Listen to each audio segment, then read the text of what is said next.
بەناوی خوای گەورە و باڵا دەسڵاوتان لێ ببینەرانی عەزیز خۆشحاڵین ئەمڕۆژ لەگەڵ هاوکارم کاک جەلال لە بەرنامەیەکی نوێ داتینەوە خزمەتتان. هیواخوازین کە ئەمڕۆژ سەرجەم بڕگە و بابەتەکانمان جێگەی سوود و ڕەزامەندی ئێوەی ئازیز بێت. بەناوی خوای پەروەردگار، ئازیزان و خۆشەویستانی پەیامی ڕۆژ لە هەرجەیەکەن جوانترین سڵاوی خوای پەروەردگارتان لێبێت. هیوای تەندروستی و لەش ساقیتان بۆ دەخوازین، بۆ هیوای کە ئەمڕۆژ پڕبێ لە خێر و بەرەکەت بۆ هەموو لایەک. بڕگە و بابەتەکانی پەیامی ڕۆژکەم ڕۆبەمان ئامادەکردن. تەوەری یەکەمیان قسەکردنە لەسەر زیانەکانی ئەو دەخڵ و دانەی بە تایبەتی لە چەند ڕۆژی ڕابردوو لە پارێزگای هەڵەبجە سوتاون و ڕێکارە تایبەتەکان کە دەبێ پۆلیسی دارستان بیگرێتە بەر بە تایبەتی لەو سنوورەکە ساڵانە لەوێ ئاگر دەکەوێتەوە و زیانێکی زۆر بەر پوش و پاوەن و باخ و دەخڵ و دان دەکەوێت. تەوەری یەکەمی بەرنامەکەمان دەبێت وارووا تەوەری دووەمی بەرنامەکەمان قسەکردنێک کە دیارە ئەمڕۆ چوارەمین ساڵیادی وەفاتی دکتۆر مستەفا زەڵمیە. بۆیە تەوەرێکمان لەسەرەوە دەبێت بزانین لە دوای چوارەمین ساڵیادیدا لە دوای 4 ساڵ لە وەفاتی ئایا چی لە بەرهەمەکانی کراوە، بەرهەمەکانی بەکوێ گەشتوون و چۆن کاریان لەسەردا کراوە کە میوانێکی تایبەتمان لەسەر و بابەتەش دەبێت کە سەرپەرشتیاری بەرهەمەکانی دکتۆر مستەفا زەڵمیە. دوو تەوەری سەرەکیە لەگەڵ هەندێک چالاکی کە لە شار و شارژەکان ڕوودەدەن بۆتان دەگوازینەوە چەند زانیاریەکی تایبەتیش کە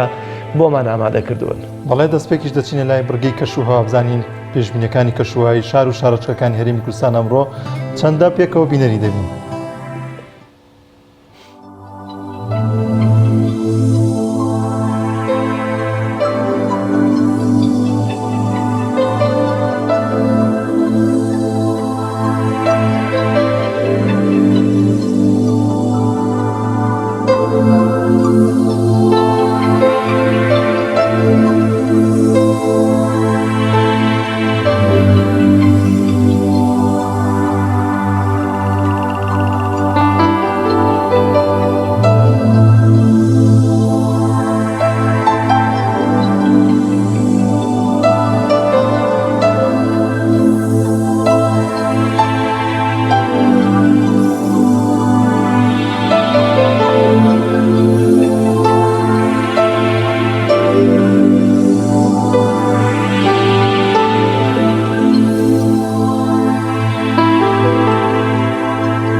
بینەرانی عزیز دەچینە لای بڕگەی یادەوەری بزانین گرنگترین ڕوودا و مێژووەکان کە لە بەرواری ئەمڕۆدا ڕوویاندا و لە ساڵانی ڕابردوو چین پێکەوە کۆمان کردوونەتەوە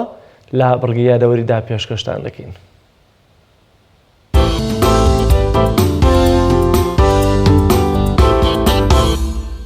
چواری شەشی ساڵی 1970 دەستگیرکردن و زیندانیکردنی سەرکردە و خەباتکاری گەورە و موسڵمانی کورد شێخ عوبەیدوڵڵای نەهری لەلایەن دەسەڵاتی عوسمانیەکانەوە بە تۆمەتی هەڵگەڕانەوە و شۆڕش دژی هەردوو دەسەڵاتی قاجاری و عوسمانی. شێخ عوبەیدوڵڵای نەهری بە ڕۆشنبیرترین و دووربینترین کەسایەتی و شۆڕژگەڕی کووردا دەنرێت. پێش دەستپێکی شۆڕشەکەی لە ڕێی دیبلۆماسی و نامەنووسین و گفتوگۆوە داوای ماف و سربەخۆیەکانی کوردی لە هەردوو دەسەڵاتی قاجاری و عوسمانی کرد کە وەڵامیش نەدرایەوە ساڵی 1970 شۆڕشی دژی هەردوو دەوڵەت بەرپا کرد. بەڵام بەهۆی خیانەتی هەندێک سەرۆکهۆز و نابەرامبەری هێز لە نێوان هێزەکانی کورد و هێزی دوژمن شەکست بە شۆڕشەکە هێنرا و شێخ عوبەیدوڵڵای نەهریش دوای دەستگیرکردنی نەفیکرا بۆ شاری مەدینەی پیرۆز لەوێ مایەوە تا ساڵی 1983 کۆچی دوایی کرد.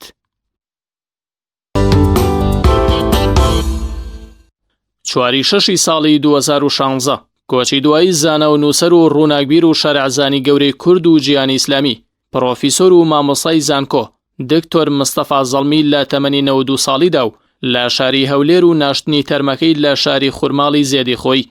دکتۆر مستەفا زەڵمی یەکێک بوو لە زانە بەرجەستەکانی جیهانی ئیسلامی و زۆربەی زۆری دانراوەکانی لە بواری شەریعەت و یاسادان و لە زۆربەی زۆری زانکۆکانی جیهانی ئیسلامیدا کراونەتە پرۆگرامی خوێندن و لەلایەن زانایانی جیهانی ئیسلامیەوە جێی پێزانین و ئیعتیبارن. دکتۆر مستەفا زەڵمی ساڵی 1924 لە گوندی زەڵمی بناری هەورامان لەدایک بووە.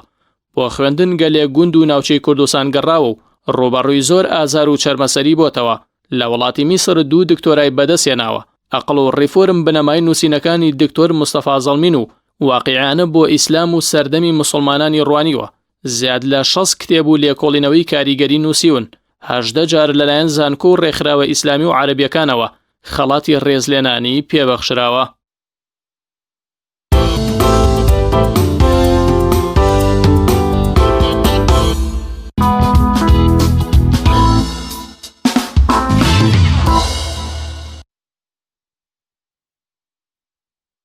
لازیان دەچینە لای نرخی دراوەکان زانین نرخی دراوەکان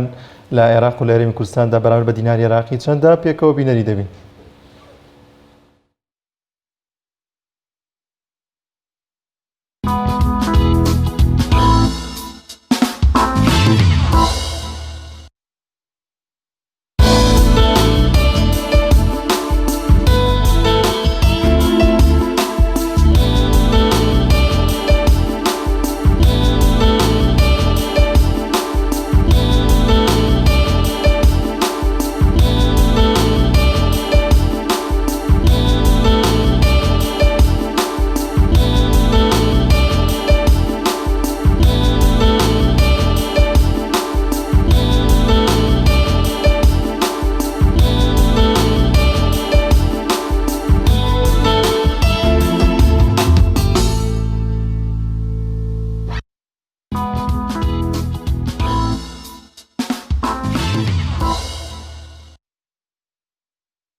ئازیزان دەچینە لای تەوری یەکەمی بەرنامەکەمان کە قسەکردنە لەسەر زیانەکانی سوتاندنی دەغڵودان و بە تایبەتی پلانی پۆلیسی دارستانی پارێزگای هەڵەبجە کە ساڵانە ئاگرێکی زۆر لەو ناوچەیە دەکەوێتەوە هەم دەبێتەوە کاری زیانگەیاندن بە پوش و پاڵەن و باخەکان و هەروەها بە دەغڵودان. دیار لە چەند ڕۆژی ڕابردوودا لە نزیک گوندی بانیشار سەر بە شارڕوچکەی خورماڵ ئاگرێکی زۆر لە ناو دەغڵودانی جوتیاراندا کەوتەوە زیانێکی زۆری بەرکەوت کە ئەمە بۆ خۆی جۆرێک ئەگەر هۆکارەکەی تایبەت و دەستکرد بوو بێت ئەوە جۆرێکە لە چاوان با بزانین لە هەمان کاتدا ئیجراعاتی لایەنە پەیوەندیدارەکان بەرامبەر بەوانەی کە ئاگر دەکەنەوە چی هەیە. بۆ قسەکردن لەسەرم بابەتە میوانداری زۆر بەڕێز فەرمان عومەر و تەبێژی پۆلیسی دارستان و ژینگەی هەڵەبجەمان کردووە. کاک فەرمان زۆر سپاس بەوە دەرفەتە بەخێر بێ بۆ ستۆدیۆکانمان لە هەڵەبجە.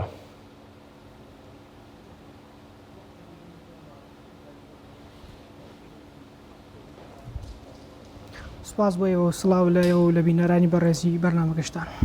سپاس. کاک فەرمان دەمەوێت بزانم هیچ ئامارێکی سوتانی ئەم چەند ڕۆژانی ڕابردووتان لەلایە لەسەر هەم سوتانی پوش و پاڵەن و هەم دەغڵودان؟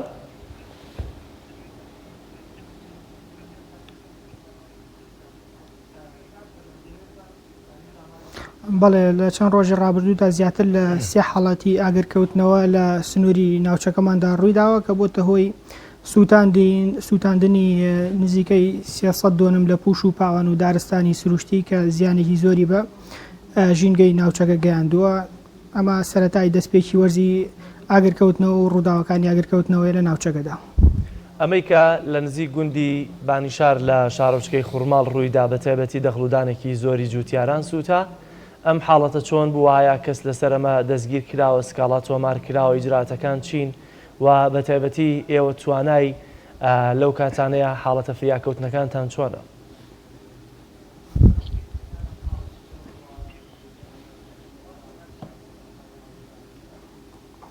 بێگومان لە کاتی بوونی ئاگردا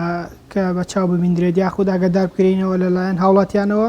ئێمە وەکو بەڕێبەراتی پۆلیسی دارستان دەست بەجێ لە ڕێگەی بنکەی ناوچەکەەوە دەچینە شوێنی ئاگرەکەەوە بۆ کۆنتترۆلکردن بە ئاوکاری بەرگری شارستانی سنوورەکە. ئەم ئاگرێش بێگومان وەکو سەررجەماگرەکانی دیکەین لە ناوچەکەدا دوای ئاگاداربوونمان چوونێتە شوێنی ڕووداوەکە و پاش چەند کاتژمێرێک توانراوە کۆنتترۆل بکرێت. هۆکاری سەرەکی ئاگرکەوتنەوەکە یاخود بکەری سەرەکی ئاگرکەوتنەوەکە جارێ دەستنیشان نەکراوە لە کۆڵینەوە بەردەوامە، بەڵام زۆر جارێ ئەو ئاگرانە بە هۆی دەستیان قسەوە یاخود لە دەستچوونی ئاگرەوە یاخود بڵاوبوونەوەی دەبێتە هۆی بڵاوبوونەوەی ئاگرەکە و بوونی ڕەشە باش کاریگەرێکی گەورەی هەیە لەسەر تەشەنە سندنی و ئاگرانە و ناوچەیەکی بەرفراوان لە پوش و پاوان و دارستانی سروشتی و دەغڵودانی خەڵک لە ناوچەکەدا دەسووتێنێت. کەس دەستگیر کراوە لە سەرەمەی بانیشار و هەروەها ئایا چەند دۆنم دەغڵودان سوتاوە؟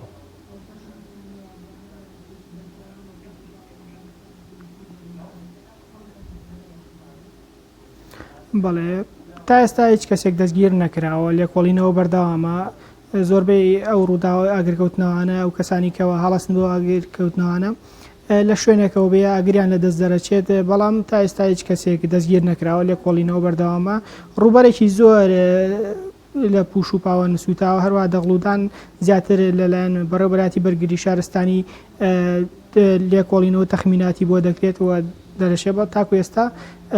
تەخمیناتێکی ورد نەکراوە بۆ سووتانی ئەو دەغڵودانەی کەوا هەیە، بەڵام زیاتر لە 300 دۆنم لە پوش و پاوانی سروشتی و دارستان سووتاوە لە ناوچەکەدا. زۆر باش. ئیمکانات و پێداویستەکانی وەکو پۆلیسی دارستان هەم لە ڕووی ئامێر و پێداویستەکانەوە هەم لە ڕووی فەرمانبەرەوە تا چۆندا ئیکتیفا دەکەن بەوەی کە هەتانە و دەتوانن یاوانی کە لە بەردەستانەیە پێویستە بۆەوەی کە فرێ حاڵەتە کتوپڕەکان و ئاگرکەوتنەوەکان و تەنانەت ڕوبەڕووبوونەوەی ڕاوە یاساییەکان ببنەوە.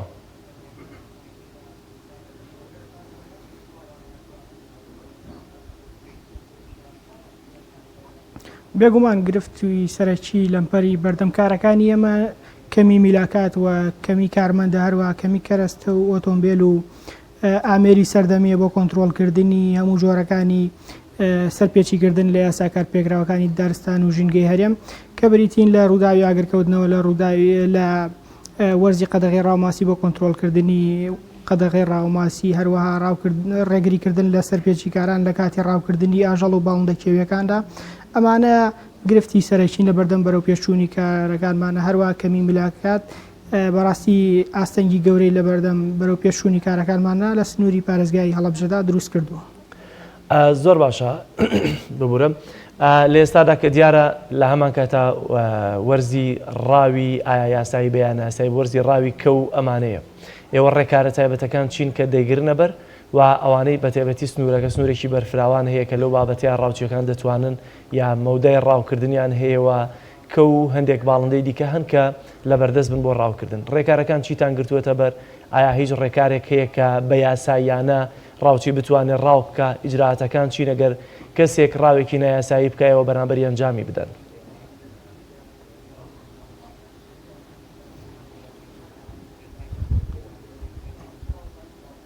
بەڵێ ئێمە لە سەروبەندی هەر جۆرە ڕاوکردنێک یاخود وەرزی هەر ڕاوکردنێکا بێت ئێمە لە ڕێگەی بەشوو بنکەکانمانەوە پلانی تایبەتی خۆمان هەیە بۆ کۆنتترۆلکردنی ئەو سەرپێچی کارانە و ڕێگریکردن لە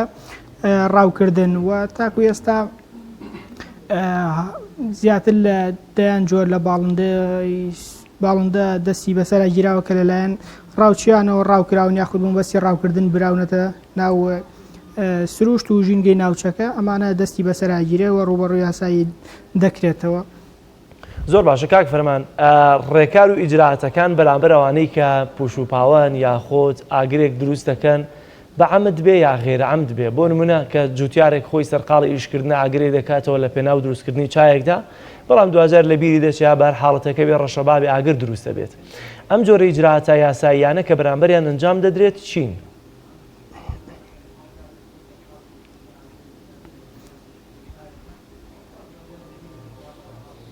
بەڵێ بێگومان بەپێی یاسای دارستان و باراستنی دارستان و ژینگەی ئەم کەسانە یاخود بەپێی مادەی 42 لە یاسای پاراستن و چاکردنی ژینکە دەستگیر دەکرێنەوە ڕوبەڕووی یاسا دەکرێنەوە. ئەو کاتەدا دووەر بڕیارەدا لەسەر چۆنێتی مامەڵەکردن ئایا بە بەندکردن بێ یاخود بە غەرامەکردنی و کەسەبێکە بۆتە هۆی زیان گەیاندن بە سروشت و ژینگەی ناوچەکە. زۆر باشە هەماهەنگی ئێوە لەگەڵ بنکەکانی پۆلیسی ئاگرکوژێنەوە چۆنە لە کاتی ڕوودانی حاڵەتەکە داوە ئێوە تا چەندە پشت بە خەڵکی خۆبەخش دەبن دەبەستن لە کاتی ئاگرکەوتنەوەیە کە هاوکارتان بکە بە تایبەتی لە سنووری پارێزگای هەڵەبجە لە ساڵانی ڕابردوو لە سووتانی شاخەکانی شنروێ و ناوچەکانی دیکە خەڵکێکی زۆر خۆبەخش هاتوۆتە ناوەوە تەنانەت خەڵک زۆر جار بریندار بووە. ئێوە تا چەندە هەم خۆتان هەمانگیتانەیە و هەم پشت بە خەڵکی خۆبەخش دەبەستن.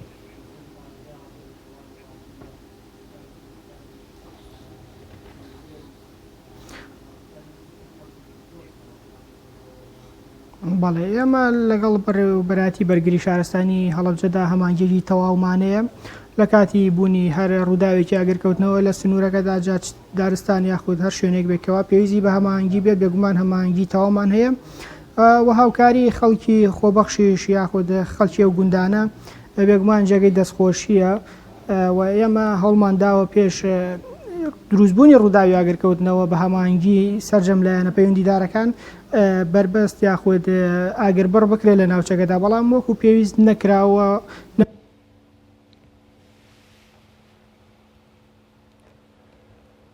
بوونی ڕووداوی ئاگرکەوتنەوەکان ئاگربڕ بکرێت بۆی کەوا لە کاتی بوونی ئاگردا زیان و زەرەرەکان کەم بکرێتەوە زیانێکی کەمتر بگەێنێ بە دارستان و سامانی خەڵک. ئێستا پێشکەوتنەوەی ئاگرەکان ئێوە یاخود لایەنە پەیوەندیدارەکانی دیکە تا چەند ئاگربڕتان دروست کردووە لەو ناوچانەی کە هەمیشە مەترسیان هەیە بۆی کە ئاگریان تێبەر بدرێت.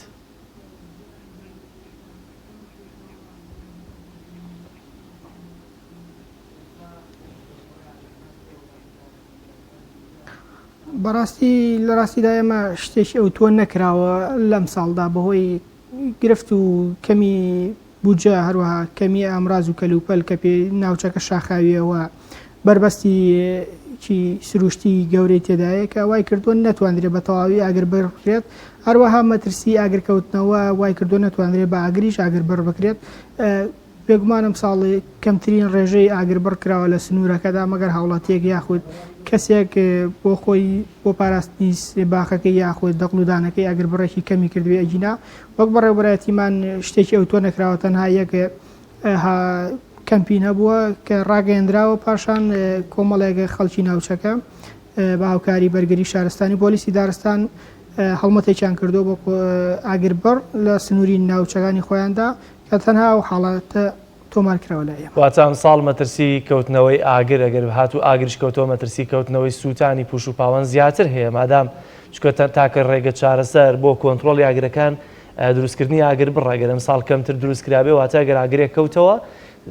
مەساحی زیاتر ئاگری تێبەردەبرێەوە پوش و پاوەنی زیاتر دەسووتێت.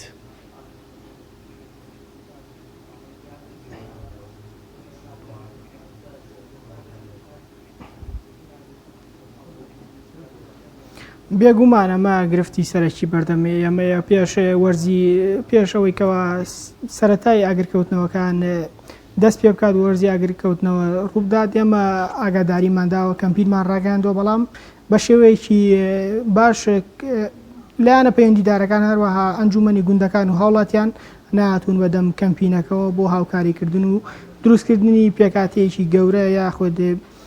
کۆمەڵێک کەس کەوا بتوانێت بە شێوەیەکی باش ئاگربڕ بکرێت کە ئەمە بێگومان گرفت و زیانەکانی بەردەم. زۆر باشە کاک فەرمانکەواتە فڕۆکەخانەی عربەت کشتتوکاڵی عربەتمان هەیە کە دیارە بەشێکی زۆر لە گرفتی ئەم فڕۆکانە پەیداکردنی ئاوە لەو شوێنانەی کە بۆ نمونە ئاگرەکە کەوێتەوە دیارە سنووری پارێزگای هەڵەبجە گەراگر بکەوێتەوە هیچ گرفتێکتان ڕەنگە بۆ ئەم فڕۆکانە نەبێت لە ڕووی پەیداکردنی ئاوە بە حکومێ دەتوان لە سەرچاوی ئاوی سیروانەوە ئاو پەیدا بکەن ئایا تا ئێستا ئێوە ئەم فڕۆکانتان بەکاری هێناوە یاخود بۆچی بەکاریان ناهێنن؟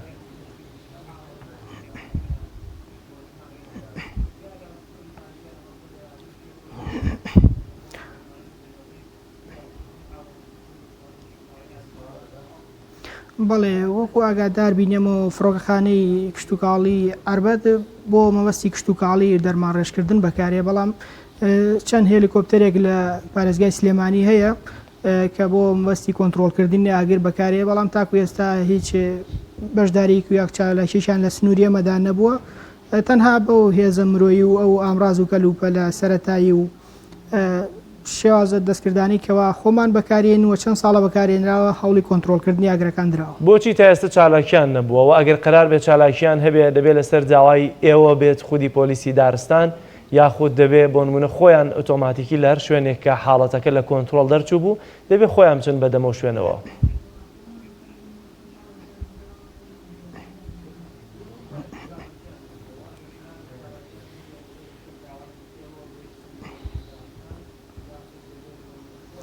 بێگومان لە کاتی ئەگەر هەبێت و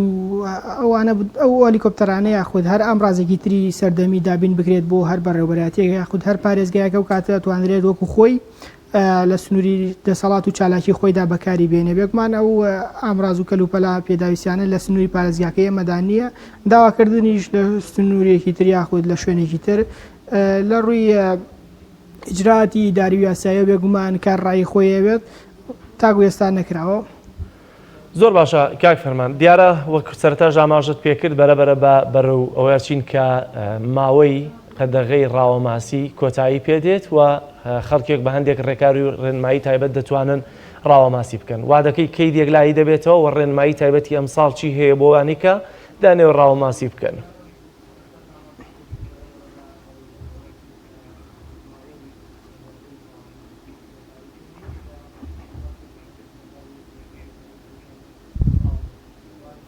بەڵێ وەرزی قەدەغەی ڕاوماسی ساڵانە لەلایەن وەزارەتی کشتتوکاڵەوە ڕاگەندرێت کە زیاتر لە ماوەیەکی 3 مانگە لە 15 سێوە ڕاگەندراوە تاکو و 4 نزیکەی دەڕۆژ زیاتر لە دەڕۆژێکمان ماوە بۆ کۆتایی هێنان بە وەرزی قەدەغەی ڕاوماسی بێگومان هەموو ئەو ڕێگا یاساییانەی کەوە ڕێگە پێدراوە لە دوای وەرزی قەدەغەی ڕاوماسی ڕێگە درێ بە هاوڵاتیان یاخود و کەسانی کەوا پیشیان لەسەر ڕاوکردنی ماسیە ڕاو بکرێن بە بەکارێنانی تۆڕ و قولاب کە تۆڕ نابێت وردیەکەی لە 8 سانتیم کەمتر بێت پێویستە بە شێوەیەک بێکەوە و ماسیانێکەوە و بچووکن ڕاو نەکرێن هەروە بەکارێنانی هەموو ئامڕازەکانی تەقینەوە و چەکی ئاگرین و هەروەها هەموو ماوادێکی ژەهراوی قەدەغەیە لە ڕاوکردنی ماسیدا زۆر باشە دەمەوێت لێرەوە پەیامی خۆت بە تایبەتی بە جوتیاران بە خەڵکی ناوچەکە لە ئەگەری هەر حاڵەتێکی ئاگرکەوتنەوە لە ناو دەغڵ و دان و باخات بێت یاخود لە ناو پوش و پاوە نابێت چیان پێڵێ وە چۆن خەڵک دەست بەجێ پەیوەندی بە ئێوە یاخود پۆلیسی ئاگرکوژێنەوە بکات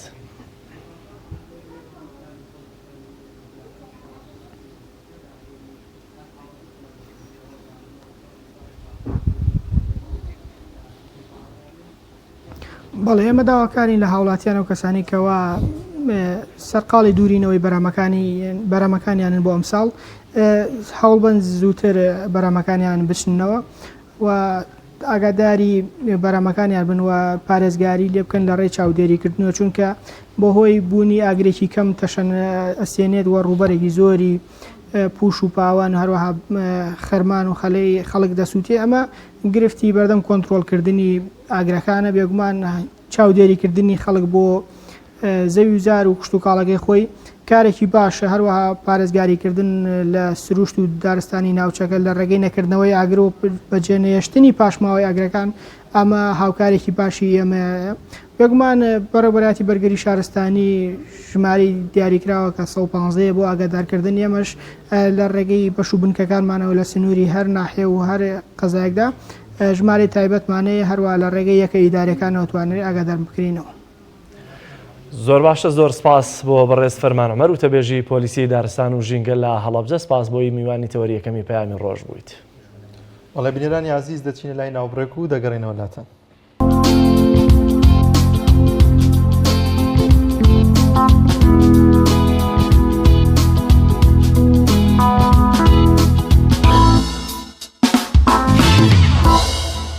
بینەرانی عزیز، تەوەری دووەمی بەرنامەکەمان قسەکردنە لەسەر 4 ساڵ دوای وەفاتی دکتۆر مستەفا زەڵمی کە دیارە سەرپەرشتیاری بەرەمەکانی مستەفا زەڵمی لە هەولێرەوە مامۆستا ڕێدار ئەحمەد میوانمانە. بەڵام پێشەوەی بچینە لای میوانەکەمان راپۆرتێکمان ئامادەیە لەسەر ژیاننامەی تایبەتی دکتۆر مستەفا زەڵمی. با پێکەوە بینێری و راپۆرتە بین بزانین چ کەسایەتی و زانایەک بووە.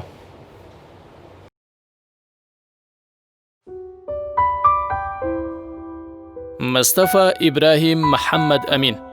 ناسراو بە دکتۆر مستەفا زەڵمی، ساڵی 1924 لە گوندی زەڵمی سەر بە شارۆچکەی خورماڵ لە پارێزگای هەڵەبجە لەدایک بووە. ساڵی 1946 لە شاری کۆیە لە خزمەت مامۆستا مەلا نورەدین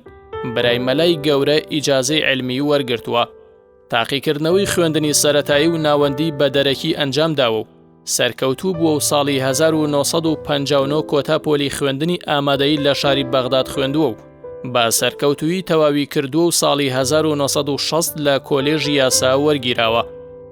ساڵی 1965 بڕوانامەی بەکالۆرێسی لە یاسا لە زانکۆی بەغدا بەدەستێناوە. ساڵی 1969 لە زانکۆی بەغدا بڕوانامەی ماستەری لە شەریعەتی ئیسلامیدا بەدەستێناوە. ساڵی 1970 لە زانکۆی ئەزهەر بڕوانامەی ماستەری لە فیقهی مقارندا بەدەستێناوە. ساڵی 1970 لە زانکۆی قاهیرە بڕوانامەی ماستەری لە یاسادا بەدەستێناوە. ساڵی 1975 لە زانکۆی ئەزهەر بڕوانامەی دکتۆرای لە فیقهی مقارندا بەدەستێناوە. ساڵی 2005 بڕوانامەی دکتۆرای لە یاسا لە زانکۆی بەغدا بە پلەی ئیمتیاز بەدەستێناوە.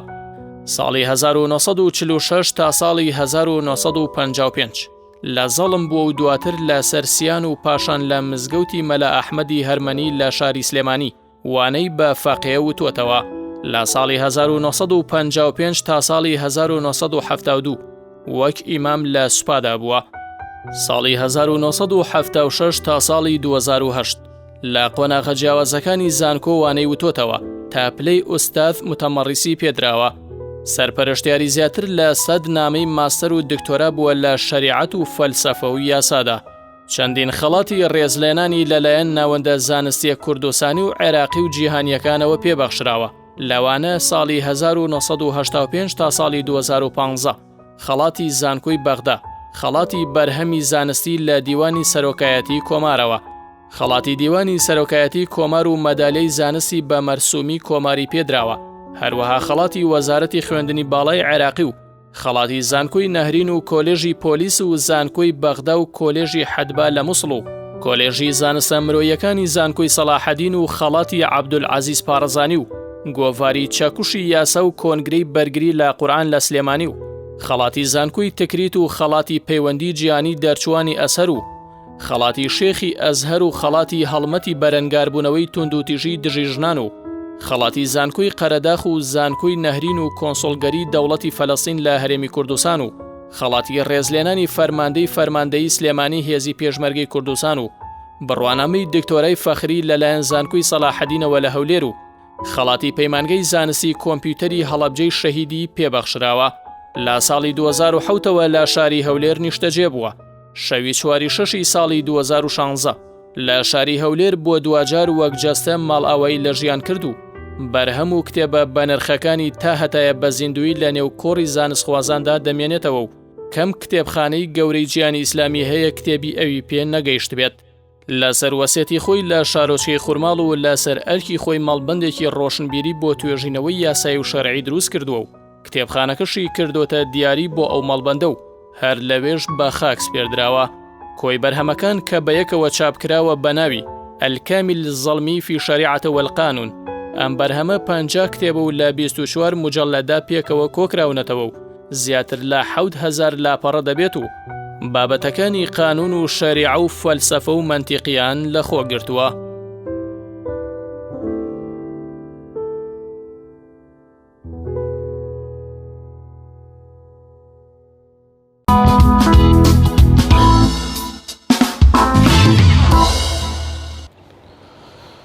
بەڵێ بینەرانی عزیز ئەوە راپۆرتێک بوو لەسەر ژیانی کەسایەتی ناوداری هەرێمی کوردستان دکتۆر مستەفا زەڵمی کە سەرڕای ئەوەی کە چەندین نزیکی 50 کتێب بەرهەمی هەیەوە لەگەڵیشیدا بەشێک لە بەرهەمەکانی لە زانکۆکانی یەمەن و عێراق و مالیزیا و ئەندەنوسیا و قاهێرە و عێراقدا وەکو منهەج دەخوێنرێت و لەبەر گرنگی ئەو کەسایەتیە و هێشتنەوەی گرنگی پێدان لە ڕاگەاندنەکاندا ئەمڕۆ تەوەرێکمان لەسەر ئەو بابەتە ئامادە کردووە بزانین لە دوای وەفاتی چ جۆرە کارێکی بۆ کراوە بەرهەمەکانی چۆن گرنگیان پێدراوە لە ڕووی ئەکادیمیەوە چی بۆ دەکرێت بۆ قسەکردن لەسەر ئەم بابەتە زۆر بەڕێز ڕێدار ئەحمەد سەرپەرشتیاری بەرهەمەکانی دکتۆر مستەفا زەڵمی میوانی بەرنامەکەمانە. کاک ڕێدار سڵای خوات لێبێ زۆر سپاس کە میوانی بەرنامەکەمان بووین. سڵاوی خۆی گەورە لە بەڕێستان و تەواوی بینەرانی کەناڵی ئاسمانی پێیان. زۆر سپاس. دەمەوێت لەوە دەست پێ بکەم بزانین دوای وەفاتی دکتۆر مستەفا زەڵمی چ جۆرە کارێکی بۆ کراوە بەرهەمەکانی تا چەند گرنگی پێدراوە. بەناوی خۆی بەخشندە و میهرەبان لە ڕاستیدا دکتۆر مستەفا زەڵمی وەک لە راپۆرتەکەی بەڕێزیشتانە هات وەک هەر زانایە کە لە دوای خۆی زانستێکی بەجێ هێڵا بێ زانستەکە جێگای ئەوە بێت کە مرۆڤایەتی بەگشتی سوودی لێ ببینێت تەنها بەجەستە دابڕێ لە ژیانی خەڵکانی کە لە نزیکی یا لەو بواریکە و کاریتیادا کردووە دابڕێن. دکتۆر مستەفا زەڵمی سواز بۆ خوا تا خۆی لە ژیانە بوو دوو کاری گەورە کاری زۆر بۆ کرابێ ڕەنجێت دوو کاری گەورەیە ئەنجامدرا کە مای خۆشحاڵی بوون بۆی. یەکەمیانەوە بوو کە کتێبی کاروانی ژیانم تا خۆی لە ژیانە بوو 2 جار چاپ بوویەوە. ئەم 2 جار چابوونەوە لە دوو لاوە گرنگە لەلایەکەوە گرنگە بۆ ئەوەی کە تەواوی ئەو نیاریانەی ئەو ڕوودا و بەسەرهاتانەی ئەو قسانی کە هەی ئەو کردوویەتی لەو کتێبەدا ئەگەر کەسێک لەو کەسانی کە لە حاڵی حیاتان یان کەسانێک کە بیانێ قسە لەسەر و معلوماتە بکەن ئەوە ئەکرا لە ماوەی کە خۆی لە ژیانە بۆ کتێبە چاپ بۆ هەموو زانیاریانی تیابوو کە لای من کتێبی کاروانی ژیانم کە ژیاننامەی دکتۆر مستەفا زەڵمیە و ئێستا ئەم هەفتەیە چاپی 4ەمی گەیشتوێتەوە کوردستانی تا ئێستا 4 جار چاپ بووە. چاپەکانیشی بە تیراژی زۆر گەورە بوون و لە پێشانگاکانی کتێبە زۆرترین فرۆشیان لێ هەبووە. هەر زانیاریەک لەوانەی کە باسی کردبوون ئەگەر جێگای قسە لەسەرکردن بوونایە ئەوە تا چاپی دووەم ئەکرا خەڵکی بێت و قسەیشان لە بارەوە بکات. یەکێک لەو کارە گەورانی ترکە لە ژیانیان بۆی کرابوو پێشوی بڕۆینە دوای پاش وەفاتی ئەوەیە کە کۆبەرهەمەکەی بەداخۆ ئێمە ئێستا زۆر نووسەری گەورەمانەیە زۆر مامۆستای گەورەمانەیە وەفاتەکەن تا ئێستا نازانین یعنی چەند بەرهەمیانەیە بۆ نمونە کەسایەتێکی وەکو مامۆستا مەلا عەبدولکەریمی مدەڕیس کەسێکی وەکو شێم حەمەی خاڵ کەسێکی وەکو عەلادین سەجادی زۆر نووسەری ترمان هەیە کە ئێمە بەرهەمیان زۆر بووە بەڵام نازانین بە تەواوەتی بەرهەمەکانیان چەندێکن. بەڵام سپاس بۆ خۆی گەورە کە دکتۆر خۆی لە ژیانە بوو تەواوی بەرهەمەکانی بە چاپکراوی خرانە کتێبخانەی کوردیەوە خرانە کتێبخانەی کوردیەوە ئەمە پێش وەفاتی ئەگەر وەکو خاڵێکی گەشت لێ بڕوانین. لە پاش وەفاتی دکتۆر مستەفا زەڵمی بە ڕەحمەت بێت یەکەم شت کە کرا ئەو پرۆژەی کە خۆی لە حیاتا بوو دەستی پێکرا بوو بە کوردیکردنی بەرهەمەکانی بوو تەواو کراویش دەستگای ڕۆژهەڵات بۆ چاپ و بڵاوکردنەوە بە پێی گرێبەستێک کە لەگەڵ خودی دکتۆر مستەفا بە ڕەحمەت بێ بەستە بوویان تەواوی بەرهەمەکانی لە 26 بەرگە کۆکرانەوە و چاپ بوون بە زمانی کوردی. بە خۆشحاڵیەوە هەتا ئێستا ئەو بەرهەمە کوردیەکانی بەڕێزیشیان 2 جار چاپ بوونەتەوە بە زمانی کوردی یعنی لە ساڵی 2016 تا 2020 کە ئێمەتیان لە ماوەی 4 ساڵە 2 جار ئەو بەرهەمانەش چاپ بوونەتەوە. ئەمەش بۆ خۆی نیشانەیەکە کە خوێنەرانێکی زۆر هەن ڕوویان لەوەیە کە کتێبەکانی دکتۆر مستەفا زەڵمی بخوێنەوە گەرنا چونکە 26 مجەلەدە و هەمووی بە یەکەوە چاپکراوە یعنی شتێکی ئاسان نییە کە بەو ڕادە زۆرە لە بازاڕە پێشوازی لێ بکرێت. زۆر باشە. جگە لەمە درێژە دراوە بۆ پرۆژەی کە خۆشی لە ژیانە بوو پاش وەفاتیشی درێژەی پێدراوە ئەویش وەرگێڕانی بەرهەمەکانێتی بۆ زمانی فارسی کە هەتا ئێستا بە زمانی فارسی زیاتر لە 15 بەرهەمی چاپ کراوە بە زمانی فارسی تەرجەمە کراون و چاپ کراون. کتێبیانی تایە کە مؤسساتی علمی یعنی کوردیش نین وەرگێڕانیان بۆ کردووە هەتا ئێستا تقریبان 3 جار ئەوەندەی کە ئێمە ئاگادار بووین لێ تا ئێستا 3 جار بە زمانی فارسی چاپ بووە و لە وڵاتی ئێران و ئەو وڵاتانەی تریش کە فارسی زمانن بڵاو بوونەتەوە. ئەمە لەو ڕووەوە لە ڕووی دیکەوە یعنی لە بواری ئەکادیمیشدا جوڵەیەکی باش کەوتۆتە سەرەوەی کە نامەی ماستەر یا دکتۆرا لەسەر بەرهەمەکانی دکتۆر مستەفا زەڵمی بنووسرێت. هەر ئێستا کە من لەگەڵ بەڕێستانە قسە لەسەر ئەو بابەتەکەین لە شاری مووسڵ خاتونێک لە کۆتا پێداچوونەوەی ماستەرنامەکەیەتی لەسەر تێڕواینەکانی دکتۆر مستەفا زەڵمی پێش ئەوی لە بەغدا بە هەمان شێوە قوتابێکی تر ماستەرنامەی لەسەر نووسیوە. لە وڵاتی تورکیا هەتا ئێستا 3 ماستەرنامە لەسەر بەرهەمەکانی نووسراوە. لە وڵاتی سوودان دکتۆرا لەسەر بەرهەمەکانی نووسراوە. ئەوە یعنی بە شێوەیەکی کورت کە بتوانین لە بەرنامەیەکی ئاوا ئاماژەی پێ بکەین هەتا ئێستا ئەو جموجوڵە هەیە.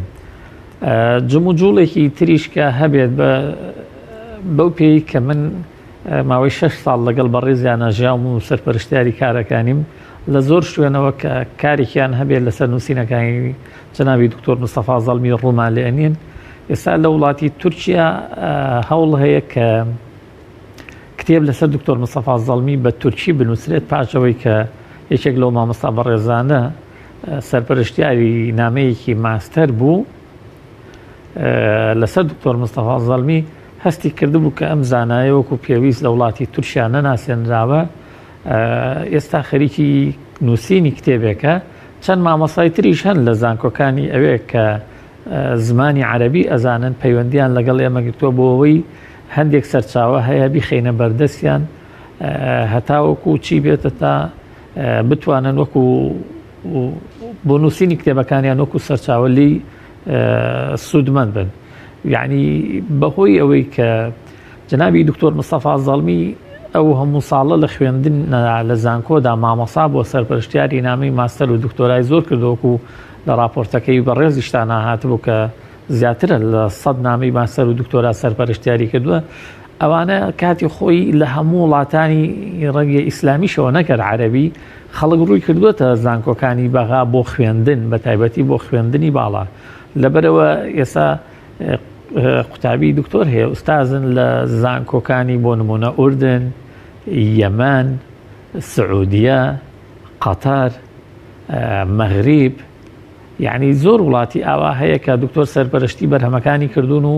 ئەوانیش ئێستا لەو وڵاتانن و توانیویانە لە بواری ناساندنی دکتۆر مستەفا زەڵمی لە بواری هاندانی قوتابیان بۆ ئەوەی کە لەسەری بنووسن کاریان کردووە. زۆر سپاس. دەمێت پرسیاریەوە لێ بکەم کە بۆچی لە ڕووی یاسایی یاخود لە ڕووی شەرعەوە مامۆستا زانیاریی زۆر یاخود با بڵێن لەو بوارەدا بە تەواوی نقم بوو بۆچی تا ئێستا گرنگی نەدراوە بەوەی کە لە ڕووی یاسا و لە ڕووی شەریعەتەوە گرنگی بە بەرهەمەکانی بدرێت لە هەرێمی کوردستاندا؟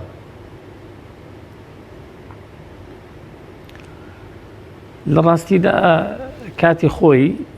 لە تەواوی عێراقا تا ئێستاش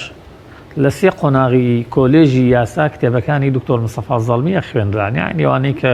قوتابی کۆلێژی یاسا بن ڕەنگی ئێستا دادوەرە بە ڕێزەکانەوانی تەمەنیکانێ کاتی خۆی لە زانکۆکانی عێراقا کۆلێژی یاسایان خوێنبێ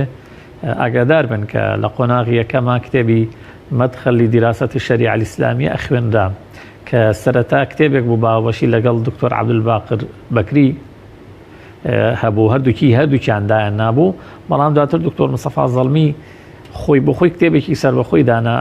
المەدخەل لدراسة الشريعة الإسلامية في نمط جديد ئەوە بۆ قوتابیانی قۆناغیەکی کۆلێژی یاسا لە تەواوی عێراقا بوو. دوای ئەوە کتێبەکانی لە بواری ئەحوالی شخصی زەواج و تەلاقە، کتێبی لە بواری میراسە، کتێبیشی لە ئوسوڵی فقه. ئەم 4 کتێبە لە هەر 4 قۆناغێکە لە عێراقا خوێندران بەوەی ئەوەی کە دکتۆر مستەفا زەڵمی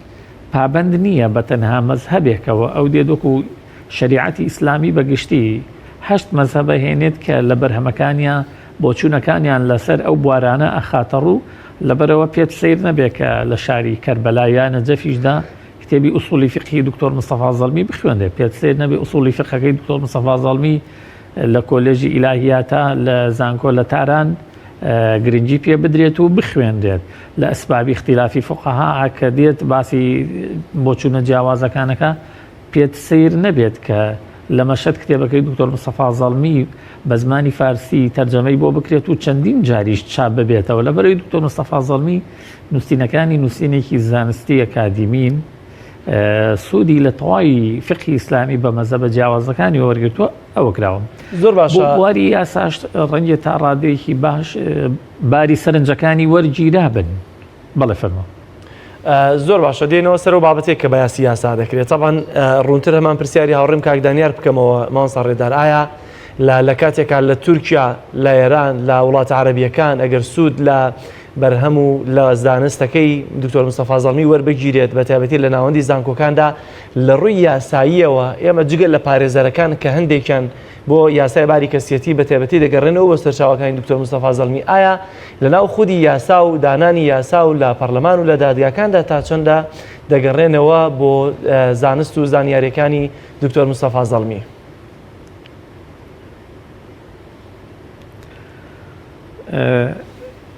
لە دادگاکانە یا لای پارێزە لای هەر کەسێک ئەگەڕێنەوە بۆ نەسی یاساکان دەقەکان چی هاتووە، ئایا دکتۆر مستەفا زەڵمی ئێمە لێمان شاراوە نیە زۆرێک لەو یاسایانێک ئێستا لە هەرێمی کوردستانی پەیڕۆ بکرێن یاساناسەکان باش ئاگداریەوەن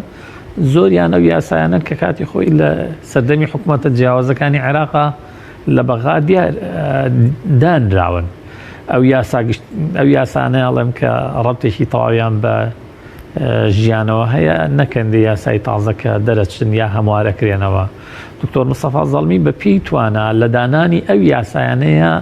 ڕۆڵی خۆی هەبووە. ئەگەر لە لیژنەی یاسایەکانیشان هەبوو بێت تێبینی لەسەر هەر یاسایەک هەبوو بێت هەبوو بێت ئەوە خستویەتی ڕووگەیاندوێتێ شوێنی یان لایانی پەیوەنددار بە دەرچوونی ئەو یاسایەوە بۆ ڕاستکردنەوەی هەر هەڵەیەک لەو یاسایە بێت. لە هەرێمی کوردستانیش دکتۆر مستەفا زەڵمی کە هاتۆتەوە فترەیەک لێرە بووە ڕاوێژکاری سەرۆکی ئەنجومەنی وەزیران بۆ لێرە لەو فترەیەشدا لەو یاسایانەی کە دەرچوون لەو فترەیە ڕاوێژی پێکراوە سەرۆکی لیژنە بۆ هەمواری هەندێکی یاسا بەڵام خۆشتەزانی یعنی تۆ ڕاوێژت پێکرێت ڕاوێژ ملزم نییە تەواوی بۆ چوونەکانی تۆ ڕنگ بداتەوە دوجار ئەو ڕەشنووسی ئەو یاسایە چێتە پەرلەمان و ئەو پەرلەمانتارەکانن کە دەنگەدەن بەو یاسایە و بۆکو بڵێ ئەوەی قانونی خۆی وەرەگرێت ڕێڕەوی یاسایی خۆی وەرەگرێت و دواتر بە بڵاوبوونەوەی جێبەجێکردنی. بەڵام دکتۆر مستەفا زەڵمی یعنی ئێمە لەوەیان ناڵین ڕاوێژی پێکراوە. بۆ نمونە ئەو کاتەی لیژنەیەک لە پەرلەمانی کوردستانەوە پێگەنرا بوو نوێنەری پێکاتە جیاوازەکان و لایەنە جیاوازەکانیشی تیا بوو لەسەر مەسەلەی دەستوری هەرێمی کوردستان ئایا لە دەستوری هەرێمی کوردستانە پێگەی شەریعەتی ئیسلامی چۆن بێت. لە هەندێک وڵاتە ئەڵێن سەرچاوی یعنی ئەوە تاکە مەزدەرە بۆ دەرچوونی یاساکان لە شوێنی تر ئەوترێت بۆ نمونە سەرچاوەیەکی سەرەکیە بۆ دەرچوونی یاساکان چونکە دەستور بەو پێوەی کە بە باوکی یاساکان ناسراوە و هەر یاسایە کە دەرەچێ ئەبێت لەبەر ڕۆشنایی ئەو بەندانە دابێت کە لە دەستورا بێ و ئیستینات کاتەوە سەر ئەوە دکتۆر مستەفا زەڵمی بەڕوونی ئەوەی بە لیژنەکەوت لیژنە بەڕێزەکە خۆیان نەزان و دواتریش لە پەیجی فەرمین دکتۆر مستەفا زەڵمی لە فەیسبوک بڵاومان کردەوە کە ئەبێت ئیسلام بەشێک بێت یان شەریعەتی ئیسلامی بەشێک بێت لە ئیسلام بەشێک بێت لە نیزامی عام لە دەستوری هەموو وڵاتەکانە نیزامی عام نابێت سەرپێچی بکرێت. یعنی دکتۆر داوای کرد بە نیزامی عامیشدا بنرێ نەک تەنها سەرچاوێکی ئەساسی بێ چکە هەموو دەستورێک جەخت لەسەر ئەوە ئەکاتەوە نابێ هیچ یاسایەک دەربچێت کە سەرپێچی نیزامی عام بکات. زۆر باشە مامۆستا ڕێدار ڕێکخراوی ڕۆشنبیری زەڵمی ئەم ڕێکخراوە لە دوای خۆی چی کردووە یاخود بۆچی دانراوەوە بە تایبەتی ئێوە وەکو سەرپەرشتیاری بەرەمەکانی ئایا ئێستا تەنها ئیشتان ئەوەیە کە ئەگەر یەکێک بیەوێ نامەی ماستەر یاخود دکتۆراکەی بنووسێت و سەرچاوەکان بخەنە بەردەمیان یاخود دەتانەوێت ئەو زانستە تایبەتەی دکتۆر مستەفا زەڵمی کە تا زیندوش بوو خەڵکێک لە دوورەوە دەهات پەنای بۆ دەبێت بۆ چارەسەری گرفتەکان یاخۆت ئێستش دەتانەوێتەوە برە و بەو زانستە بدەن چۆن برە بەو زانستەژەدەن؟ بەڵێ یەکێک لەو کارە لە پێشینانەی کە ئێمە کارمان لەسەر کردو ئێساش بەرەو کۆتایی هاتنیەچینەوەیە کۆکردنەوەی کۆی ئەو چاوپێکەوتنانەیە کە لە کەناڵە تەلەڤیزیۆنیەکان یاخود لە ڕادیۆ یا لە ڕۆژنامە یا لە گۆڤارە هەر لە کۆنەوە تا ئێستا ئەنجامیان داوە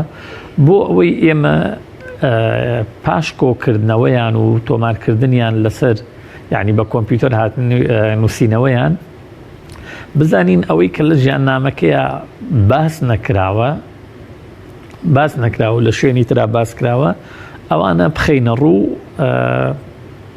کە شتێکی تازەی تیابێت جگەلەوە هەر بۆ چوونێک شتێکەیە لەو مقابلانەیە کە لە کتێبەکانیان باسی نەکردبێت و دووبارە نەبێت بۆ ئەوەی ئێمە بە کتێبی جیاواز بیخەینە بەردەستی خوێنەران چکە بەڕاستی زۆرێک لەو قوتابیانەی کە ماستەر یا دکتۆرا خوێنن لەسەر دکتۆر مستەفا زەڵمی کێشەیەکیان دێتە ڕێویش ئەوەیە کە یعنی سەرچاوە لەسەر ژیاننامەی دکتۆر مستەفا زەڵمی زۆر کەمە یعنی من خۆشم کە ماستەر نامەمە نووسی لەسەر دکتۆر مستەفا زەڵمی لە تورکیا یعنی تاکە سەرچاوەیەکە هەبوایەت و ئەوە بێ کە پشتی پێبەسی بۆ ژیاننامەکەی کاروانی ژیانە بوو کە بە سوپاسەوە ئێستا کاک بەختیاری کوڕی دکتۆر مستەفا زەڵمی لە کۆتا قۆناغی وەرجێڕانیەتی بۆ زمانی عەرەبی و چەندین دەستگای عەرەبیشن کە ئامادەن چاپی بکەن بۆ ئەوەی لە وڵاتانی عەرەبیش ژیاننامەکەی بە هەمان شێوە بڵاو ببێت و ئێستا لە کۆتایی داین و ئینشاءڵڵا ئومێدمان وایە بتوانین بۆ مانگی 11 لە پێشانگای نێودەوڵەتی سلێمانی بۆ کتێب ئەو کتێبە جێکێک بێت لە کتێبەکانی کە ئەم ساڵۆک خزمەتی بە دکتۆر مستەفا زەڵمی پێشکەش بە کتێبخانەکانی کوردی و جیهانی ئیسلامیش کرابێت. زۆر باشەوە مەڵبەندی ڕۆشنبیری مستەفا زەڵمی یاخۆ بەڵێ یان وەکو بڵێن ڕێکخراوی ڕۆشنبیری دکتۆر مستەفا زەڵمی دکتۆر کاتێک خۆی لە ژیانە بوو خاوەنی مەکتەبێکی گەورەیە زیاتر لە 5,000 کتێبی تایە ئێمە کاڵێن 5,000 تۆ لەو ڕۆوە سێری بکە ڕەنجێ کۆمەڵی کتێب هەبێت کتێبی زۆر کۆن بن و دانسقە بن لە شوێنی تر و کتێبخانەی ترا بەردەست نەبن دکتۆر مستەفا زەڵمی وەک وەفایەک بۆ خورماڵ کە سەرەتای خوێندنی حوجرەی لە مزگەوتی گەورەی خورماڵەوە دەست پێ کردووە پێی خۆش بووە لە هەمان شارە لەسەر ئەرچی خۆی کە بە سوپاسەوە حکوومەت زەویەکەی بۆ تەرخان کردوون لەوێ مەڵبەندێکی ڕۆشنبیری بکاتەوە ئەم مەڵبەندە ڕۆشنبیری کتێبخانەکەی تێدایە بە هەمان شێوە گۆڕیشی لە هەر لە مەڵبەندە ڕۆشنبیریەکەیە ئەم مەڵبەندە ڕۆشنبیریە بوو ئەوەیە کتێبەکانیشی یعنی بتوانرێن بگەنە دەستی خوێنەرانێک کە بۆ ئەو بوارە زانستی کە ئەیانەوێتی دا بنووسن لی سودمەت بن و تەنها وەکو کتێبخانەی کەسایەتیەک یا بنەماڵەیەک نەمێنێتەوە و کتێبەکان تەنها بەشیانەوە بێ لە ڕەفەکانی کتێبخانەکەی تۆزیان لەسەر بنووشێ ئێمە یەکێک لەو هەوڵانی کە پاش وفاتی دکتۆر مستەفا زەڵمی دامان ئەوە بوو کتێبەکانی هەمووی ناوەکانمان بە شێوەی سەردەمیانی کتێبخانەکان کە هەن لە جیهانە بەو شێوەیە تۆمار کردوتەوە یعنی پشتیوان بەخوا ئەگەر کتێبخانەکە بەهۆی ئەو قەیرانە ئابوووریەوە یعنی کردنەوەکەی دواکەوت کە کرایەوە ئەو کاتە بە شێوەیەک بەردەستە بێت کە خوێنەر بتوانێت هەر لە سایتی دکتۆر مستەفا زەڵمی ئینشاڵڵا ئەو کاتەوە بۆ ڕێکخراو ڕۆشنبیریەکە ئەبێت بزانێت چ کتێبێک لە کتێبخانەکە هەیە ئەگەر پێویستی بە کتێبێک بڕۆژ بۆ ئەوێ پێویست بە گەڕان نەکات کتێبەکە لە بەردەستا بێ جگەلەوە هەوڵ دراوە کە ڕێکخراوە ڕۆشنبیریەکە هۆڵیشی هەبێت جگە لە چالاکی تایبەت بە ژیان و بەرهەمەکانی دکتۆر مستەفا زەڵمی لە بواری دیکەشدا ئینشاءڵڵا ئەو کاتە کە کتێبخانەکە کرایەوە ناوەندەکە کرایەوە چالاکی دیکەی ڕۆشنبیریشی ئەبێت کە بتوانێت بوار بە پەرە بە بواری ڕۆشنبیری بدات لەو ناوچەیە و لەو کەسانەی لیان لەو شوێنانەی کە ڕوو ئەکەنە ئەوێ بۆ بەشداربوون لەو خول و چالاکیانەی کە ئەو ڕێکخراوە پێی هەڵەسێت لە ئایندەدا. زۆر باشەوان ساڕێدار نهێنی ئەم هەموو سەرکەوتنانەی دکتۆر مستەفا زەڵمی چییە بە تایبەتی ئەگەر سەرنج بدەیتە سەر دەستپێکی قۆناغەکانی خوێندنی بە دەرەکی امتحانی کردووە و دەرچووە ڕەنگە ئەگەر ئێستا گەر قوتابیەک لە دەوری دووەم و ئەمانەی هەبێت چجای بگەیەوە کە بە دەرەکی امتحان بکات با کەسێکی چەمەڵ و نازیرەک ناوی بێنرێ بەڵام نیەنی سەرکەوتنەکانی لە دوای ئەم قۆناغانەی ژیانی دکتۆر مستەفا زەڵمی چی بووە؟ دکتۆر مستەفا زەڵمی بەڕەحمەت بێت کاتێکیش کە فەقەیەکە کە لە ژیاننامەکەی ئەخوێنینەوە هەستەکەین بە دوای ئەوەیان یە کە هەر زانستەکان بخوێنێت و بڕوانامەیەک بەدەست بێنێت بە شوێن ئەوە ئاگەڕێت کە فێری عیلمەکان ببێت ئەو علومانەی کە مامۆستایانی بەڕێزی ئاینی لە سەردەمی فەقیهاتیدا لە حوجرەکانی کوردستانەوە کە بە شانازیەوە کوردستان زۆربەی لادیەکانیشی نەک شارە گەورەکان حوجرەی وای تیا بووە کە زانای گەورەی تیا بووە توانی ویەتی لە ڕێی ئەو حوجرەیەوە ڕۆڵی هەبێ لە پێگەیاندنی چەندین زانای گەورەدا لەبەرەوە کاتی ژیانی هەر زانایەک لەو زانایانە خوێنینەوە ئەبینین لە گوندەکانە خوێندویانە ئەمە دەلالە دێگەر ئەگەر ژیانی زۆربەی زانا کوردەکان بخوێنینەوە یعنی لە سەتا یەک کەمتریش لەو ڕاجەیە نابینین زانایەکی کوردمانە بێ ئیجازەی عیلمی خوێندنی مزگەوتی لە خزمەت زانایەکە وەرگرتە بێ عەرەب بێ یا تورک بێ یا فارس بێ یا هەر ڕەچەڵێکێکی دیکە بێ خۆ ئاساییە ئاینی ئیسلام بۆ هەمووانات و هەموو مسلمانێ برای مسلمانە بەڵام ئەمە ئێمە خوێندنەوەکەمان لەو ڕۆیە بۆی کە حوجرەکانی کوردستان ئەوەندە مامۆستا و زانایان پێگەیاندووە پێویست بەوە نەبێ بە پێچەوانەوە لە حوجرەکانی کوردستانە زۆرێک لە خەڵکانێکی عەرەب زمان فارس زمان یا تورک زمان هاتوون ئیجازەی عیلمیان وەرگرتووە و گەڕاونەتەوە بۆ ناوچەکانی خۆیان خزمەتی دینی ئیسلامیان کردەوە دکتۆر مستەفا زەڵمی یەکێک لە خاڵەکانی سەرکەوتنیەوە بووە وەکوتم بۆ بڕوانامەکەی خوێندووە کە پێی بوترێ مەلا بۆ ئەو خوێندوێتی کە عیلمەکە کە علومی ئالی خوێنراوە ئەو علومانە بە تەواوەتی فێر ببێ لەبەرەوە فەقێکی تەمەڵ نەبووە لە شوێنێکە دابنیشێت و لای مامۆسایە یا لە ناوچەکەی خۆی زۆر دوور نەکەوێتەوە لەبەرەوە ئەبینین کاتێکە لە خورماڵ دەست پێکات و ئەچێتە بیارە دێتە سلێمانی ئەچێتە عەبابەی لێ ئەچێتە پاوە ئەچێت یعنی زۆر شوێنی ناخۆشە بینێ ئەگاتە سەر سنووری تورکیا لە کۆتاییەکانە کە لە کانیسپی خوێنێ کانیسپی گوندێکە سەر بە شاری ورمێیە ئیتر تۆ ئەگەیتە نزیک بە سنوورەکانی تورکیا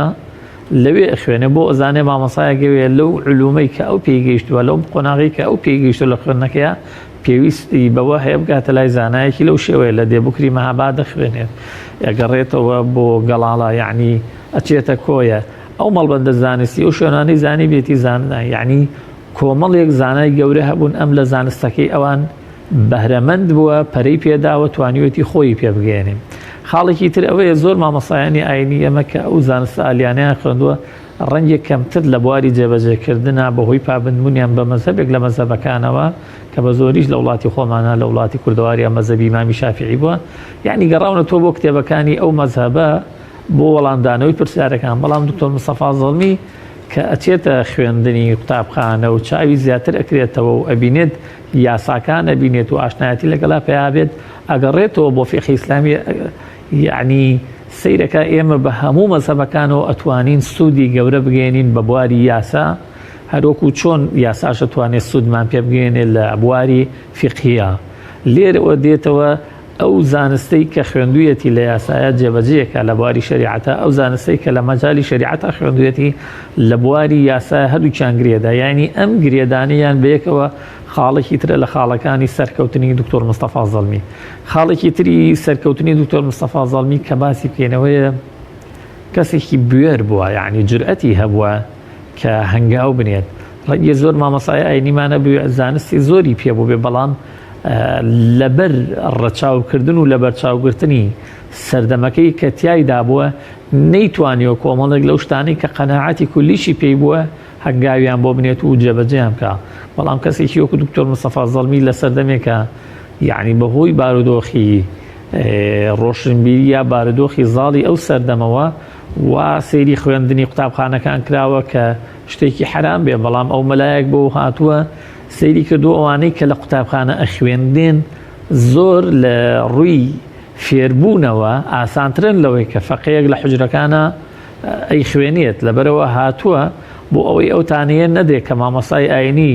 لە هەندێ بواری وەکو مێژوو جوگرافیادا شارەزایی نیە، لە بواری بیرکاریدا کە شارەزایی نییە و خۆی جارێ بۆ خۆی باسیەکە دەڵێ لەگەڵ سیارەیەکە سەرکەوتبووم لە پێشۆلای سایقەکە هەندێشتی پێوتم ژمارە بوون بینوسم بۆی من لە بەرەوەی لە حجرە خوێندبووم نەمەزانی بە ژمارە بینوسم ئاهاتم بە نووسین ئەمنووسی بۆ نمونە 9 11 12 بە نووسین ئەمنووسی ئەڵێ سایقەکە بێتم فەقی هەچی ڕاتبە مەلاچی ڕاتبەت خواردەوە بە حرامە بێ تا ئێستا فێر نەبووی ژمارە بنووسی ئەڵێ بیرم کردو باشە من مامۆستایەکی ئاینیم پێشەوای خەڵکم بە حساب خەڵک بە گەورە سیرمەکە بۆ زانستێ نەزانم کە کەسێکی وەکو سایقێک ئەیزانێ لەبەرەوە ئەچێتەوە تاقیکردنەوەی شەشەکە سیرەکە ئەم زانستانە سوودیان هەیە بۆ ئەوەی کە مامۆستای ئاینی شارەزای بێ هەر لەبەرەوەی لە مزگەوتی بن تەبەقی هەرمەنی کەکەوێتە شەقامی پیرەمێرد ئێستا لەوێ تەختە ڕەش بۆ یەکەم جار لە مێژووی حجرەیان لە کوردستانە ئەبا تەختە ڕەش دانێت و بیرکاری و مێژوو جوگرافیا و ئەو دەرسانەی کە خوێنراون لەو کاتەیە بە فەقیەکانی هەموو شارەڵێتەوە خۆتان نەزان لە فەقیەتیان ڕۆژاین سێشەمە و هەینی پشویان هەبووە ئەویش دێت ئەو وانەیانەیان پێڵێتەوە بەداخەوە وەکوتم یعنی لەو قۆناغدا واسی خوێندنی قوتابخانە کراوە کە ئەوانە شتێک بێ و حرام بێ بەڵام ئەمە مەلاش بە و ڕۆشتووە پێ عیب نەبووە تاقیکردنەوەی شەشی سەرەتایی دواتر سێی ناوەندی دواتر لە قۆناغی ئامادەیش بە شێوەیەک بڕێوەندە سەرکەوتوو بێت لە کۆلێژی یاسا وەربگیرێ ئەگەر سەیری نمرەکانی کۆلێژی یاسایشی بکەی سێرەکی ئەو نمرانە بەدەگمەن ئەتوانرێت لە بەشێکی وەکو یاسا لە هەر 4 ساڵێکە بهێنرێ لەبەرەوە هەر یەکەم جار کە ماستەرەکرێتەوە لە عێراقا لە ماستەریش وەرەگیرێ دواتر 2 ماستەریش لە ئەسەر یعنی دکتۆر مستەفا زەڵمی خاڵێکی تر کە باسی بکەین لە خاڵەکانی نهێنی سەرکەوتنی ئەوەیە لە 2005 سیرەکەی دکتۆرا بەدەستێنە لە 2005 تەمەنی 85 ساڵە بێت یعنی کۆڵی نەداوە لە خوێندن و فێربوون و وەرگرتنی زانستی نوێ هەتا تەمەنی گەیشتۆتە 90 ساڵی سەرپەرشتی کۆتانامەی دکتۆرای کردووە کە لە زانکۆکانی بەغا خوێنرا و ئەم سەرپەرشت بە لێرەوە سەرپەرشتی قوتابیەکەی کردووە بۆ ئەوەی کە نامەی دکتۆراکەی تەواوکات ئەمانە هەمووی بەڵگەن کە دکتۆر مستەفا زەڵمی کۆڵی نەداوە لەوەی پیوانە بووە ئینسان گەیشتە قۆناغێک لە قۆناغەکانی فێربوون و ئاستی زانستی ئیترەوە قۆناغی کۆتایی هاتنی خوێندنەوەیەتی نەخێر ئەو بەردەوام بۆ ئەو بەردەوامیەشی خاڵەکە لە خاڵەکان و نهێنیەکە لە نهێنیەکانی سەرکەوتنی ئەتوانین خاڵێکی تر بکەین بە خاڵێک کە لەوانە گرنجەکەی کەمتر نەبێت ئەویشەوەیە ئینسان کە خاوەنی خێزان و ماڵ و منداڵ بوو خوێندن ماندووبوونیەوەی خوێندنی دکتۆر مستەفا زەڵمی سەفەری دوور و درێژی ویستۆ بۆ نمونە لە قاهیرە زۆر بە سەختی چەندین ساڵیش ماوەتەوە بەڵام لەو هەموو ماوانەی کە ئەم بە خوێندنەوە سەرقاڵوە هاوسەرەکەی بەڕێز خات و معسوومە یعنی لە ماڵەوە نەیهێشتووە بە ماڵ و منداڵەوە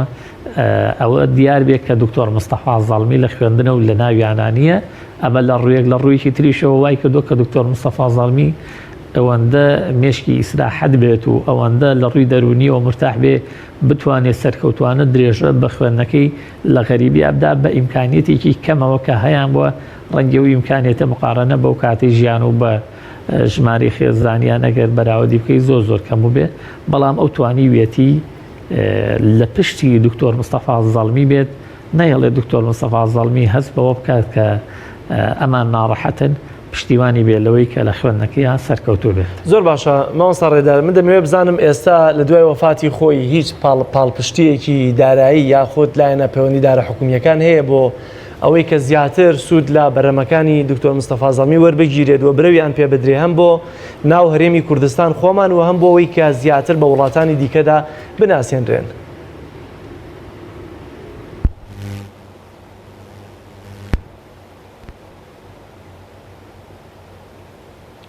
ئیدارایی هەرێمی کوردستان ئاسایی ببێتەوە بۆ ئەوەی دامەزێزگا پەیوەنددارەکانی حکوومەت هاوکار بن لەوەی کە مەڵبەندی ڕۆشنبیری دکتۆر مستەفا زەڵمیان ڕێکخراوی ڕۆشنبیری مستەفا زەڵمی بکەوێتە سەر خۆی و لە بواری ڕۆشنبیریە خزمەتکە لە پاش ئەوە هەنگاوی تر هەڵبگیرێ بۆ ئەوەی کە ئەم مرکەزە داهاتێکی سربەخۆیە و کۆبڵی بجەیەکی هەبێت بتوانرێ ئەو کارانەی کە بەڕێستان ئاماژەتان پێدا کاری بۆ بکرێت. کارێکی تر کە من ڕەنگێ لە میانی قسەکانە لە یادم نەبوو بێ باسی بکەمەوەی ئێمە هەوڵێکمان دەست پێ کردو بۆ ئەوەی بە زمانی کرمانجی سەرو یا بە خۆمانەڵێن بە شێوەزاری بادینی کتێبەکانی وەربگێڕین لەو بوارەشە یەک کتێبیمان وەرجێڕاوە و چاپ بووە و کتێبی دیکەشی ئێستا لەژێر ئەوایەکە لەژێر وەرجێڕانایە یا گۆڕینی شێوەزارەکەیەتی لە سۆرانیەوە بۆ بادینی ئێمە ئەمانوێ بە شێوەزارێکیش بیگۆڕین کە لە دیاربەکر و لە شارە کوردیەکانی باکووری کوردستانیش بە پیتی لاتینیش چاپیان بکەین و خوێنەرانێکیش کە کوردن لە وڵاتی تورکیا نیشتەجێن لە باکووری کوردستان ئەوانی سودبن من لە بەرهەمەکانی سپاس بۆخوا بەرهەمەکانی لە ئاستێکدان یعنی دام و دەستگاشن لە وڵاتانی تریشەوە لە شوێنانی تریشەوە کە خۆیان ئامادەن لەسەر ئەرکی خۆیان کتێبەکانی چاپکەن بەڵام لەگەڵ ئەوەشدا ئێمە داواکاریمان لە حکوومەتی هەرێمی کوردستان هەیە دکتۆر مستەفا زەڵمی وەکو سەفیرێکی علمی کوردستان بناسێنرێت کە بەرهەمەکانی شایستەی ئەوان لە هەر کۆڕ و کۆبوونەوەیەکی زانستی لەسەر ئاسی هەر وڵاتێک لە وڵاتانی جیهانی ئیسلامی و دەرەوەی جیهانی ئیسلامیش چ لە بواری یاسایەت چ لە بواری شەریعەتە وەکو میلەتی کورد شانازیان پێوە بکرێت و بە شانازیەوە بخرێنە بەردەم کەسانی ئاکادمی و خوێنەران لە هەر وڵاتێکا بێت. زۆر سپاس بۆ ڕێدار ئەحمەد سەرپەرشتیاری بەرهەمەکانی دکتۆر مستەفا زەڵمی زۆر سپاس کە میوانی بەرنامەکەمان بووی سپاس بۆم دەرفەتە. بینەرانی عزیز دەچینە لای بڕگەیەکی کورد لە پەیام و چیرۆک با بزانین دیارە چیرۆکی ئەم جارەمان چی دەبێت و بەڕێز مامۆستا ئامیر ئەحمەد ڕاهێنەری گەشتەپێدانی مرۆیی چه جۆرە چیرۆکێکمان پێشکەش دەکات. بە ناوی خوای بەخشندە و میهرەبان بینەران و بیسەرانی خۆشەویست خۆم بە خۆشحاڵ دەزانم لە حەڵقەیەکی تری بەرنامەی چیرۆک و پەیام بە ئێوەی بەڕێز و خۆشەویست دەگەمەوە. هیوادارم چیرۆکی ئەم جارەشمان بەدڵی ئێوەی بەڕێز و خۆشەویست بێ. خۆشەویستانم چیرۆکی ئەم جارەمان لەوانەیە خەوێکی بەسوود بێت. لە یەکێک لە زانکۆکانی کۆلۆمبیا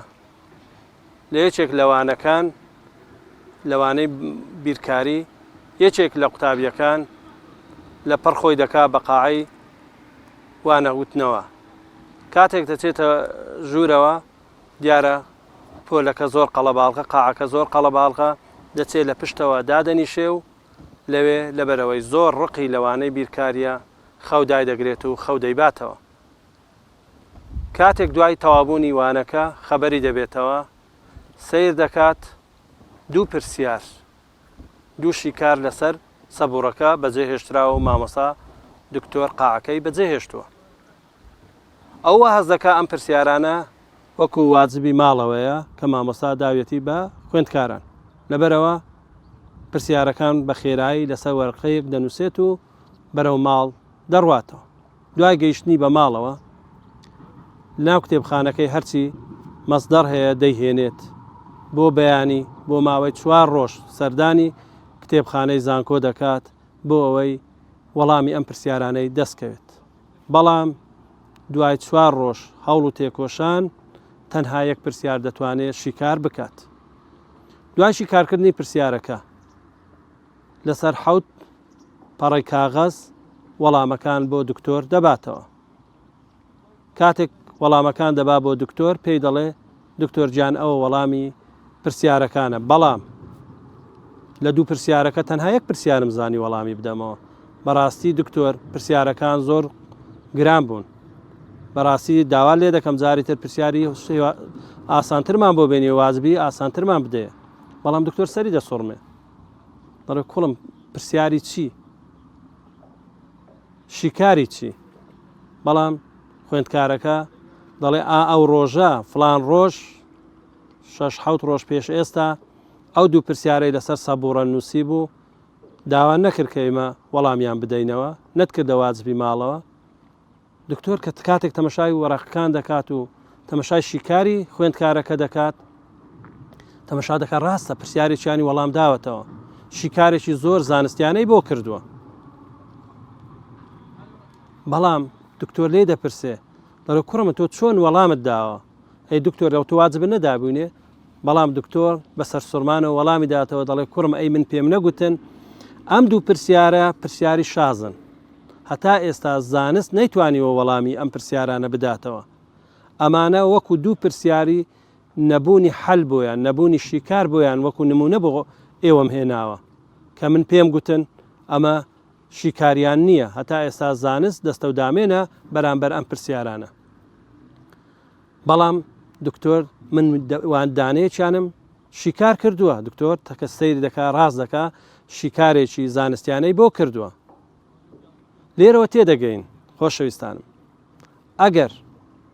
ئەم خوێندکارش وەک خوێندکارەکانی تر خەبەری بووە خەوی لێ نەکەوت بووە ئەمە لە مێشکیدا دەچەسبی کە ئەمانە حەلی نییە ئەمانە بە هیچ شێوەیەکشی کار ناکرێن لەبەرەوە ئەم گوێی لەم پرسیارە نەبوو گوێی لە قسەکانی دکتۆر نەبوو بە دوای وەڵام داگەڕا بە دوای شیکار داگەڕا لەبەرەوە دۆزیشیەوە دوای 6 ڕۆژ پرسیارەکەی بزۆر بە جوانی شیکارێکی جوانی بۆ کردبوو لەبەرەوە هەتا ئێستاش لەم زانکۆیە لە کۆلۆمبیا ئەم پرسیارانە لەسەر ئەو حوت وەرەقی کە نووسراون لە جامێک گیراوە و لێ نووسراوە ئەم پرسیارانەی کە قوتابی و خوێندکار و خەڵکی پسپۆر نەیتوانی بە بەخەبەری ئەمە شیکاریان بک بەڵام خوێندکارێک بە خەوتوی شیکاری پرسیارەکانی کرد کەواتە خۆشەویستانم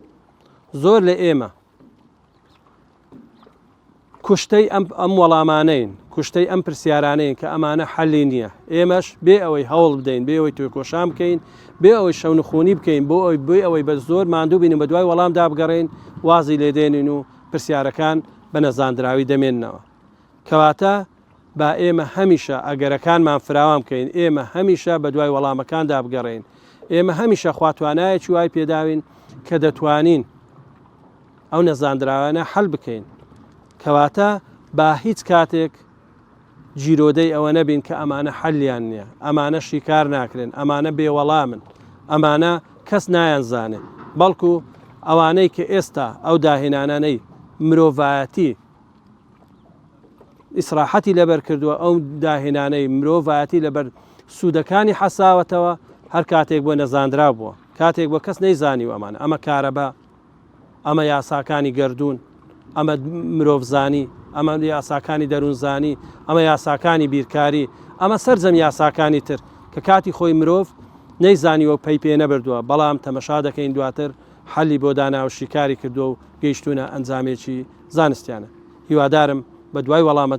نەزاندراوەکاندا بگەڕێن بۆ ئەوەی داهێنانەکان لەسەر گۆی زەویدا بەردەوام بێ و مرۆڤایەتی سوودیان لێ بێنێت تاڵقەیەکی تری بەرنامەی پەیام و چیرۆک بە ئێوەی خۆشەویست دەگەینەوە تام کاتە بەخواتان دەسپێرم خواتان لەگەڵ.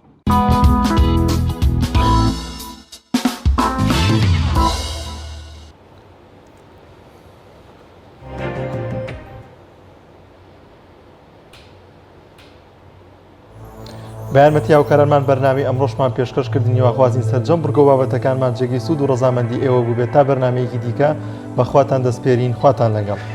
لەگەڵ.